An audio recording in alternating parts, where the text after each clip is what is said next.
আজ বাংলাদেশ বনাম পাকিস্তানের যে হাই ভোল্টেজ খেলা ছিল, সর্বশেষে যে একটি ওভার রয়েছিল, এই একটি ওভারে আমি নিশ্চিত যে বাংলাদেশ ঠকে গেছে। কিন্তু ঋষাদ যে একটি বল করছে, এই একটা বলে যদি 6 অথবা বাউন্ডারি মাত্র হতো, তাহলে বাংলাদেশ নিশ্চিত ঠকে যেত। কিন্তু সেই আশাটা আর পূরণ হলো না। ঋষাদ ভাই এত সুন্দর একটি বল করলো, একবারে স্ট্যাম্প আউট করে দিল। এই বলেতেই বাংলাদেশ জিতে গেছে।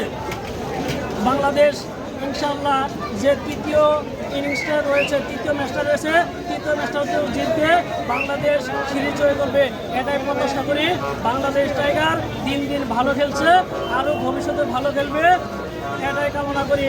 এই মিরপুর স্টেডিয়াম থেকে বাংলাদেশের প্লেয়াররা যেন প্রত্যেকটা ম্যাচে ভালো খেলে, এটাই আমাদের কামনা।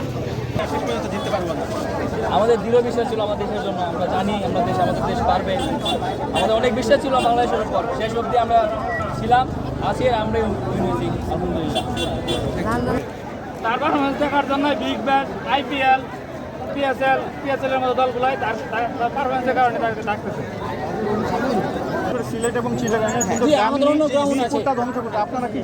আমরা বলতে চাচ্ছি যে আমাদের টিমটা যে এখন ইন্টারন্যাশনালি যে ম্যাচগুলো হচ্ছে, যে পিচে, এই পিচগুলো ওয়ার্ল্ড ক্লাস করতে হবে, যাতে করে আমরা অ্যাওয়ে সিরিজগুলোতে বাইরে যে কন্ডিশন, অস্ট্রেলিয়া, ইংল্যান্ড বা সাউথ আফ্রিকাতে আমরা কিন্তু আমরা ইজিলি কিন্তু উইকেট পড়ে যাচ্ছে আমাদের। সো আমরা যখন এই উইকেটে খেলার প্র্যাকটিস করবো, আমরা কিন্তু তখনই ভালো খেলতে পারবো। তো আমাদের যে মিরপুরের কন্ডিশন, স্পিন সহায়ক পিচ, এখানে খেলে কিন্তু আমরা মোটেও এই প্রিপারেশন নিতে পারবো না। যখন আমাদের বাইরের কন্ডিশনে খেলবো, পুরো ওয়ার্ল্ড কাপ বা ইন্টারন্যাশনাল ম্যাচগুলো খেলবো, তখন ডেফিনেটলি আমাদেরকে ভালো উইকেটে খেলতে হবে। আদারওয়াইজ মিরপুরে স্পিন টার্নিং পিচে খেলে শুধু স্পিনই আমরা খেলতে পারবো।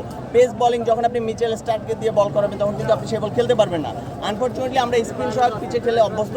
তো আমরা বিসিবির কাছে আমাদের রিকোয়েস্ট থাকবে যে আমাদের পিচগুলোকে অতি দ্রুত সংস্কার করতে হবে, বাইরের কন্ডিশনের মতো করে পিচ বানাতে হবে, তার মধ্যে ড্রপ ইন পিচ এনে আমাদেরকে প্র্যাকটিস করাতে হবে। ইভেন আমাদের যে বলার আছে, তাদেরকেও এই পিচে বল করার মতো অ্যাডাপ্টেবিলিটি অর্জন করতে হবে। সো আমরা ইনশাল্লাহ খুব তাড়াতাড়ি কামব্যাক করবো। বাংলাদেশের ক্রিকেট ছিল, বাংলাদেশের দর্শকরা সারা জীবন ক্রিকেটকে ভালোবাসে, আমরা সবাই মিলে।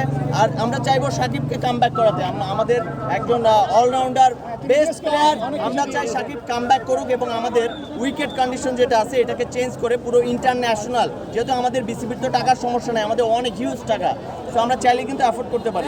তো আমরা বিসিবির কাছে রিকোয়েস্ট যে আমাদের এই পিচগুলোকে চেঞ্জ করতে হবে, আমাদের প্লেয়ারকে আরও বেশি ট্রেন আপ করাতে হবে, সব মিলিয়ে বাংলাদেশকে সেমিফাইনাল, ফাইনাল এই ধরনের আমরা কিন্তু এক্সপেকটেশন রাখি। আমাদের ওয়ার্ল্ড ক্লাস প্লেয়ার সবাই, আপনারা জানেন। নেক্সট যেহেতু বাংলাদেশের টিম যেহেতু আমাদের খেলা হবে, যেহেতু মেবি শ্রীলঙ্কাতে, সো স্পিন সহায়ক পিচ হলে ডেফিনেটলি আমরা ভালো করবো। আমরা যদি ইন্ডিয়া পার্টিসিপেট না করে এই টুর্নামেন্টে, সেক্ষেত্রে বাংলাদেশে কিন্তু চ্যাম্পিয়ন হওয়ার মতো যথেষ্ট ক্যাপাবিলিটি আছে। এখন যে টিম, এটা আমার মতে বাংলাদেশের T20 ফরম্যাটে বেস্ট ব্যালেন্স টিম এখন পর্যন্ত।